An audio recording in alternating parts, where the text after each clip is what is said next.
La saison des sports d'hiver est officiellement commencée dans la région. Avec les pistes enneigées et les chalets accueillants, les amateurs de ski alpin et de planche à neige sont fin prêts à dévaler les pentes. Et Félix, avec les tombées de neige qu'on a eues dans les dernières semaines, est-ce que les stations de ski régionales s'attendent à un fort achalandage? Oui, eh bien, au Mont-Vidéo, dans le secteur de Barrault, la station est ouverte depuis la semaine dernière, où pas moins de 400 personnes s'étaient présentées.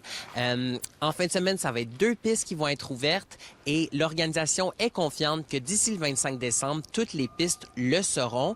Du côté de Rouyn-Noranda, au Mont-Kanasuta, les pistes ouvrent demain matin à 9 h pour les skieurs et les planchistes.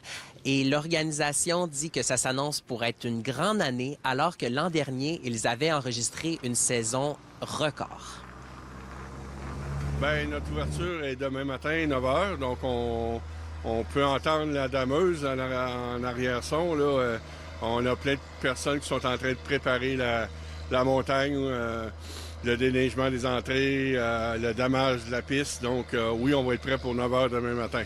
Ce week-end, on a, dans le fond, on offre le ski à 30 pour les billets de jour. Et de votre côté, à Val-d'Or, est-ce que les sentiers sont ouverts à la forêt récréative? Oui, tout est ouvert. Les gens peuvent venir y pratiquer la raquette, le ski de fond, même la glissade est ouverte. Et pour ce qui est du sentier glacé, l'organisation se croise les doigts pour qu'elle soit ouverte d'ici au début du congé des fêtes, soit le 21 décembre prochain. Bien, l'accès est gratuit avec la ville de 17 ans et moins. Tous les jeunes qui veulent en profiter, c'est gratuit. 17 ans et moins, puis sinon, les adultes, on paye. Puis les équipements, c'est gratuit pour les 12 ans et moins parce que c'est payé par le programme Circonflex. Bien, on a une page Facebook de la forêt récréative pour afficher des informations ponctuelles. Puis tout nouveau cette année, on a un nouveau logiciel qui est Nordil Pulse qui va donner en temps réel la condition des sentiers, quand c'est damé, l'heure qui a été damée, puis c'est vraiment nouveau pour cette année.